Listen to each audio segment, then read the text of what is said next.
Hi, Jordan. So I decided to make this a public video instead of an unlisted one. I was going to address something, I was going to expand on some of the things I said in my super chat on your live stream on Status Coup this morning.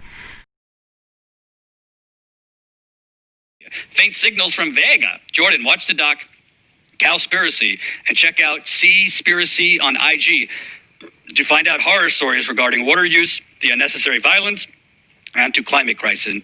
Read Dr. Poor's research.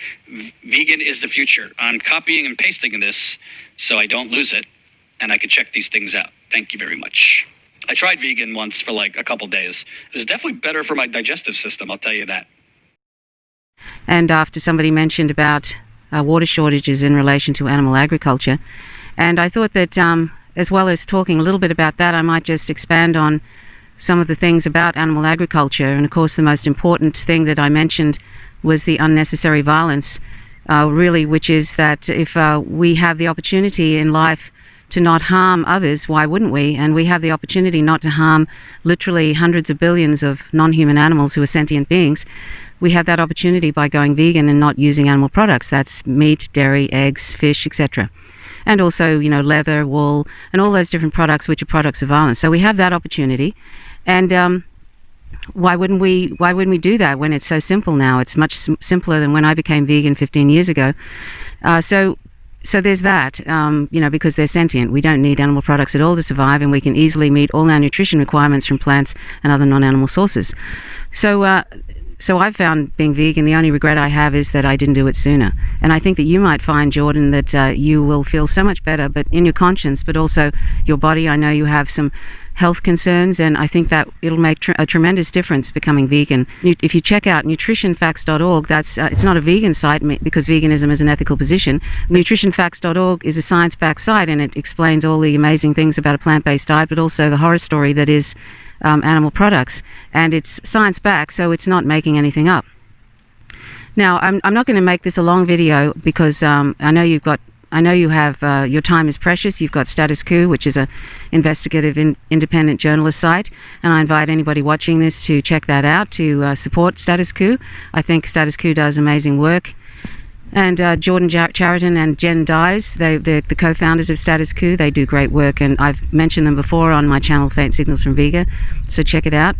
And also, when it comes to ethical reasons to be vegan, howtogovegan.org, that's a vegan resource and podcast form that I did about 4 years ago, so please check that out. On to what somebody in the chat was saying about Cowspiracy, the sustainability secret. That's a documentary that I invite you to check out, Jordan. Cowspiracy, I think it's a good documentary. Now, some people will say, oh, that's all invalid, all the information on there is invalid. Well, that's actually not true. In fact, if you check out Dr. Joseph Poor from the UK's largest study to date, where they went to 119 countries, 40,000 farms, from farm to fork, 90% of all we eat. And the conclusion was that a plant-based diet, a diet free of milk, diet free of dairy, eggs, meat, fish, etc., is the single most important thing one can do to not only address the climate crisis, but also to address eutrophication, acidification, water shortages, land shortages, etc., more so than if you were driving electric cars or not flying in planes and all that kind of thing. It's the single most important thing one can do is to adopt a plant-based diet. Now, I wish that Dr. Poor was actually vegan meaning the ethical position, that he'd gone vegan, but he isn't vegan, and so he was making some excuses in that report, which is a very big report, and I invite you to please check it out, Jordan. He was making excuses, oh, maybe if we do this and maybe if we do that, we might be able to continue on, doing some kind of animal agriculture. Well, it's really unfortunate, and that's because he's not vegan and he's not thinking about the completely unnecessary reasons why we're killing 1 to 3 trillion, we're torturing and killing 1 to 3 trillion land and aquatic animals every year. But also, he's probably not taking into account that if you've seen Chris Hedges' video on Contact, where he's talking about the looming food crisis, I'll show a little excerpt of that. By 2050, the world's population is expected to reach nearly 9.8 billion. Most of this increase will occur in the global south. To feed a population of this size, we will have to produce more food in the next 40 years than was consumed in the last 10,000 years. If we continue to rely on the animal agriculture industry to feed us, the planetary food supply will soon suffer severe shortages, leading to massive hunger, malnutrition, starvation, and widespread unrest. Industrial animal agriculture already occupies more than half of the world's arable land and resources. It consumes most of our water. It expels more greenhouse gas emissions than the entire transportation sector. It is polluting and often poisoning the water, soil, and air, and deforesting the planet, as well as causing species extinction. The clash between overpopulation and a species reliant on the animal agriculture industry is a recipe for global catastrophe. So that demonstrates that even if we wanted to continue on this very violent animal agriculture, it's not going to be able to sustain the planet. And that's why industrialized farming, even free range is industrialized, free range in quotes, even that is industrialized because it's all about meeting demand. And the more demand for animal products we create, the more they're going to try and cram more animals into smaller spaces and do more horrific things to them. And even the mom and pop farms, you can't go that way. One, because they're violent. Two, because it's impossible land-wise to do that. And all of these farms, apart from all contributing to unnecessary use of animals, they're all consuming tremendous amounts of resources, land and water, and they're all also creating huge amounts of pollution through animal feces, dead zones in the ocean, and all of that. And that's where I get to the tremendous violence that's happening in the oceans. So check out Seaspiracy, Seaspiracy, on Instagram, and have a look at the different images on Seaspiracy on Instagram. I thought Seaspiracy was actually going to be a documentary, and I'm not sure. I keep checking on their website, seaspiracy.org, and I don't see anything happening about the documentary. Maybe it's already there now, I don't know. But you can see, even if they haven't made that documentary yet for some reason, or I've missed out on seeing it somewhere, you can see all the incredible, horrific devastation that we're causing to the oceans because of our demand for aquatic animals. So there is no non-abusive way to use animals. That's the bottom line. There's no non-abusive way to use sentient beings. And even if there were, it would still be wrong because they're sentient. We have no rights to be using them as resources and property. We really don't. And because we don't, for one, we don't need them for our bodies. We really don't. And they're toxic. These animal products, in the amounts we eat them, are toxic for our bodies. So we don't need them either. And I wanted to bring your attention to, like, Chris Hedges became vegan. He became vegan after watching Cowspiracy, the sustainability secret. Now, I don't know how far he went with that. I don't know if he, that's the only reason he became vegan. Probably not by now. I hope that anybody who goes vegan for the reasons that the word was coined, and that was by Donald Watson, and that was for ethical reasons, meaning, because animals are not our property. But his partner, Eunice Wong, encouraged him to go and see Cowspiracy. She became vegan, and this is one of her major activisms is veganism, and vegan education, and she has helped write the book What the Health, which I think you'd find incredibly important, Jordan. And also Cowspiracy, the sustainability secret. Chris Hedges wrote the foreword to that, and that's the two projects she was involved in, and she's involved in other projects as well, because Eunice Wong recognizes how important veganism is to the planet, to other animals, of course, which is the main reason, and also to our health. I don't know how anybody can read Dr. Joseph Paul's, largest research to date, which actually shows that Cowspiracy is not only correct, but it's worse than that, really, now. So I invite you to please check out Dr. Paul's research about the 119 countries, 40,000 farms, etc., and the conclusion to that. A list as long as my arm about all the horrific things that are the outcome of animal agriculture. Probably my both arms, I could make a list that long. And I could also make a list that long of all the amazing things that will result from people becoming vegan, not only for themselves and for peace on the planet, because I think a lot of violence stems from the fact that we persecute and torture and kill the most vulnerable group on the planet, which happens to be the greatest population on the planet. I think if we start caring about non-human animals, meaning not using them, not eating, wearing, and using them, I think that will make a huge difference to the rest of everything else we're doing, all the other violence. I mean, if you're concerned about the most vulnerable on the planet, which is non-human animals, why wouldn't you be concerned about human beings? Of course, there are people who have racist tendencies and stuff, but I think that will make a huge difference. The 100th monkey theory, I think that sort of peace will spread. But also there's another thing about it too, which is that there are a lot of environmental groups, and they call themselves environmental, but really they ignore veganism, even though they know that it is a major, major driver of the climate emergency. A major driver, like people like Bill McKibben, Naomi Klein, even Extinction Rebellion. They actually do their best to, at best, downplay or ignore, and at worst just dump on why we should go vegan. And that's because a lot of these, you'll find this out in Cowspiracy, a lot of these organizations are funded in part by animal agriculture. And of course online there'll be heaps of articles trying to debunk Cowspiracy or trying to debunk Joseph Paul's largest research to date. And that's because a lot of these, as you know, they're funded by the animal agriculture. It's like your Status Coup is an independent journalist site. You're not funded by fossil fuel industry, etc., because you know that that would influence how you report, how your journalism is presented. So that's why there's a lot of propaganda online about or absence of any information about the devastation of animal agriculture or anything to do with animal agriculture.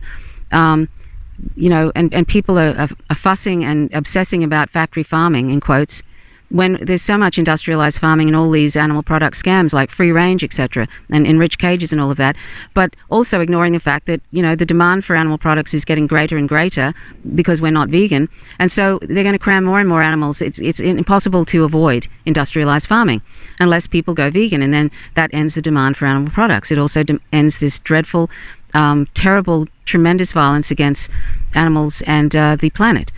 So the other thing that I want to bring to your attention, apart from the fact that, for example, 1,000 gallons of water is what it takes to make 1 gallon of milk. The dead zones in the ocean are from animal agriculture. Pollution, the amount of pollution that animals make in these industrialized settings is absolutely tremendous, and it just lays in these big pools. It's disgusting, and it actually affects, if you go around the places where in Iowa where there are, there's huge animal farms there, the people are suffering that are surrounding these farms because it's in the air. The pollution, just the feces alone is absolutely outrageous. But I want you to consider this. Just recently I read that the Amazon rainforest, in the last year, 2.7 million acres, 2.7 million acres of Amazon rainforest was cleared in the last year.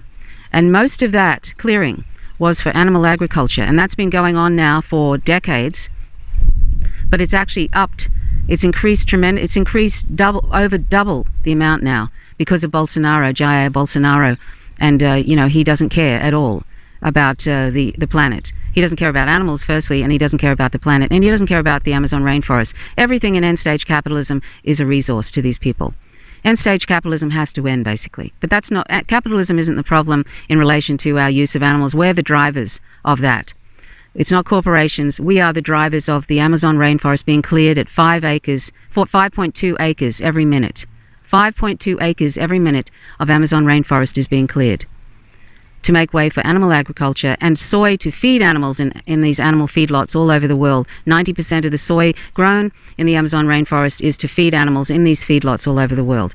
And there's some timber that's collected, but most of the clearing, and it has been like this for at least a couple of decades, is for animal agriculture. Up until I read those figures, it was 2 acres every minute. That's what Jair Bolsonaro has organized. 2 acres every minute of Amazon rainforest was cleared for animal agriculture. Now it's more than twice that.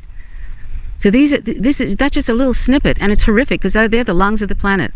And in 15 years, it said that the Amazon rainforest is going to start emitting CO2 instead of absorbing it. These are the lungs of the planet.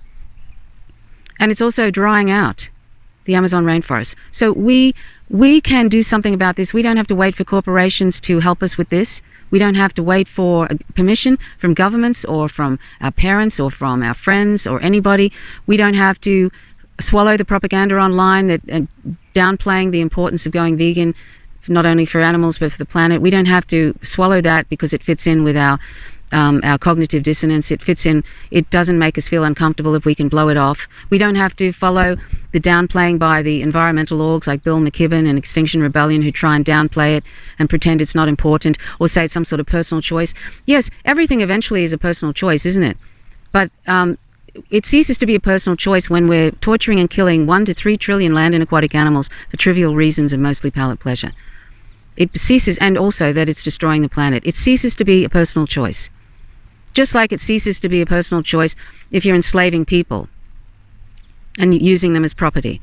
We don't have a right to use sentient beings as property. That's the bottom line. And once again, I invite people to check out howtogovegan.org, my vegan resource in podcast form. It will help you go vegan, and I mean internalize the ethical position, so it wouldn't matter how inconvenient it might be at any moment to be vegan, you will never ever think about not being vegan. Anybody who says they're an ex-vegan was never vegan to begin with, because veganism is an ethical position, and just like you wouldn't become racist again if it was inconvenient for some reason, once you're anti-racist, you would hope that you would remain anti-racist. You don't do anti-racism 3 times a week and then the rest of the week be racist, like these people that suggest, oh, just cut back on these animal products, cut back on them, maybe only eat them 3 times a week instead of 7. Once you internalize the ethical position, you just reject the whole thing. You just reject it because you know that it's morally wrong. So that's why I implore people to internalize the ethical position on why to be vegan. And it's a moral imperative for the planet, for the climate crisis. We cannot say we are serious about ending or addressing seriously the climate emergency if we're not vegan. We can't say that. We really, really can't. If you look at that largest study to date, it's impossible to look at that. I mean, just have a look at how much land is left when animal agriculture ends. And how even just with the land already, with a plant-based diet, we could feed the planet easily. I'm putting aside that there's so much waste in capitalism anyway, but just looking at the amount of land which will be left. There's continents left of land. I mean, I look around here, and most of the land use here in Tasmania is animal agriculture. It's insane. Basically, the land here is just fields and fields of a few cows on dozens of acres of land. It's insane. They eat the grass, and then we're fattening them up so that then we can murder them and chop them up and then eat them. I mean, these are sentient beings who love life just like we do and do not want to die. So anyway, I hope, Jordan, that this is I hope you get to watch this. I was going to do it privately, but I thought, well, I may as well just share it with everybody anyway. I mean, I regularly do. Every 6 videos, I usually do some sort of vegan video, but I also mention veganism in my videos when I'm talking about political issues, because it's all connected. All these discriminations, speciesism, sexism, racism, heterosexism, ableism, classism, etc., they're all faces of the same ignorance, and they're all connected. Where you have one, you'll have all forms of violence. So anyway, I hope that you will check out these various check out Cowspiracy, check out the Dr. Joseph Paul's research, check out Seaspiracy, and please consider inviting Eunice Wong onto Status Coup to interview her. She's a lovely person, she knows a lot, and I think you'll really enjoy talking with her. Eunice Wong, as I mentioned, is Pulitzer Prize recipient Chris Hedges' partner. So anyway, that's all I wanted to say. So and thanks for all the work you do on Status Coup, Jordan and Jen, and I hope that it just goes from strength to strength. You've managed so far to survive through this COVID crisis, which is something that's sort of saying something. Also considering that Jen has COVID now through, through no fault of her own. She's into mask wearing, etc. But anyway, so all the best to you. And if you have any queries, please contact me on info@vegantrove, vegantrove.com.